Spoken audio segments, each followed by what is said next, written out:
people all the way back. Oh, okay. The theme tonight is big, and I was trying to think of something also and couldn't really think of something. So I realized then that my big sister was a big liar. A really big liar. She's only 2 years older than me, Sarah is, but when you're 5, anybody who's older than 5 has that air of authority about them. And so she was years older than I was, and so everything that came from her mouth was gospel. It really was. And she used it to her advantage all the time. Let me explain how she did it. We lived in this big, rambling house that almost drove my father crazy with the amount of maintenance that it took to keep up with it. And one of the cool things about this house is that it didn't have forced air, it had radiator heat. Who has radiator heat in their place? Anybody? It's great. It's a lovely, warm, kind of moist heat, but it's really loud, and until you get used to the sound of it, the can be unnerving. My sister Sarah told me that there was an evil ghost in our house. He was a skeletal ghost, totally bones, with eyes, though. He had to have eyes. And he wore a top hat. And I don't know why, but that top hat thing put me over the edge. And she said that when you heard the that was the ghost who lived in the basement. That was him climbing with his bony claws up the pipes. And you know how the radiators look like a big accordion, and then those black spaces in between. You could see his hand reach out. If you were anywhere near, he would grab you by the throat or the arm, like my mom did, and grab you, and he would drag you down through the pipes into the basement where you would stay forever. So our bathroom was well designed because the toilet was right in front of this radiator. And I was 5. So I was sitting there just, swinging my legs. Because these things take time when you're 5. So I was sitting there and things started to work, so it was better. Suddenly, clank, clank, clank, clank, clank. It was coming for me. And I could see it right in between the straps of those little eyes and the top hat, with the silk top hat. And I saw the hand come out. I swear I did. So I jumped off the toilet with my pants still around my ankles, and I wasn't finished yet. And that's really painful. And I remember going all the way to my room and just standing there, just having to go praying that the bad ghost would go away. That wasn't the worst lie she told me. The worst lie she told me made a lot more sense. There was more proof to it.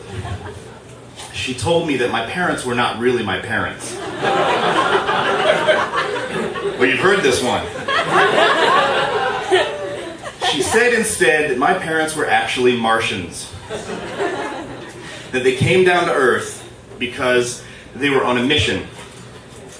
And the mission was to find this gem, like a ruby, like a big ruby diamond, like the one that little monkey tried to steal in Aladdin, a big thing like that. And she said they needed cover, right? They needed not to be suspected. So they got us, my 3 sisters and myself, from various different orphanages around the country and brought us here in this big house. And they were looking for it. And if they ever found it, they would kill us all and go back to Mars as heroes. We'd be dead, but they, all the would be like heroes on Mars. And I didn't believe it at first. And then I started watching. I started watching my parents. On weekends when my father wasn't at work, he would be out in the yard digging and raking and pruning. And it looked suspicious. And he'd go into the garage. He'd empty everything out of the garage, sweep around in there, and put everything back in. That's crazy unless you're looking for the gem. He would risk his life. He would get up on a ladder and lean it against the gutters of the house 2 stories up, and he'd climb up that ladder and he'd reach in there and like scoop out a bunch of stuff and reach his hand all over. He did like twice a year. And I started thinking then, it's true. It's got to be true. And I watched my mom. She spent a lot of time lifting up rugs and sweeping around, and she'd take a rag, she'd take things off the shelves and reach back in there, you know. She spent a lot of time in the basement doing supposedly laundry. Never saw her do it really, and every time I wanted to say, can I come down? No, don't worry about it, I got it. And you'd hear bangs and clunks and scufflings all over. It had to be true. It just had to be true. And my sister would use this against me.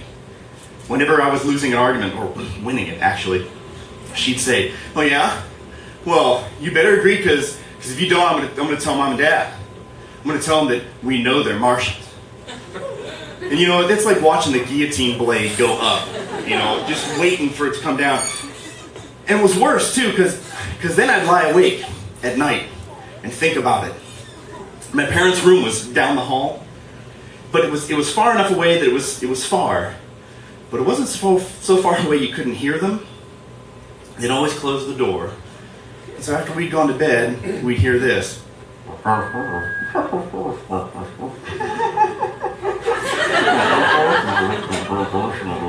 It could have been conversation, right? It also could have been... Could have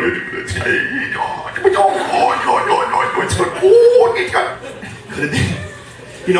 there was this rule that once their door was closed, you couldn't just walk in. You had to knock. And they'd say, come in, and then you could go in, right? So I would sometimes walk down the hall while they're talking, if I had a bad dream or something, which I was having more of lately. And I'd knock on the door. And there was just enough silence between when I knocked and they said, come in. Just enough time to stuff one's tentacles back inside one's mask. Come in. Right?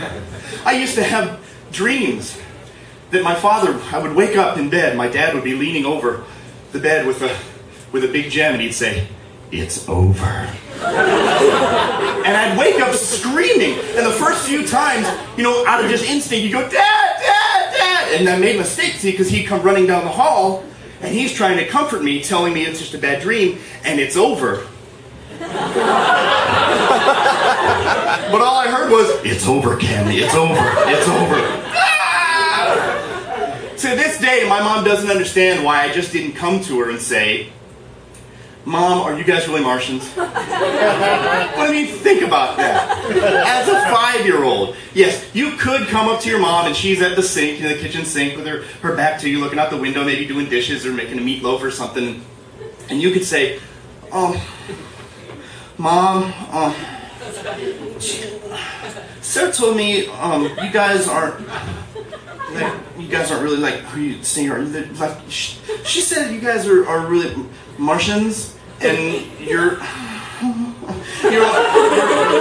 came down to Earth and you're looking for a red gem, and when you find it, you're going to murder us all in horrible ways and then go back to Mars. Is that true?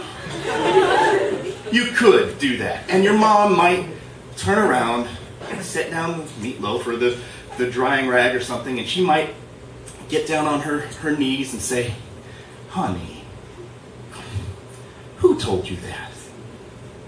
Or she might not turn around, reach under her chin and go, and I don't know any 5-year-old is going to take that risk. Would you have taken that risk?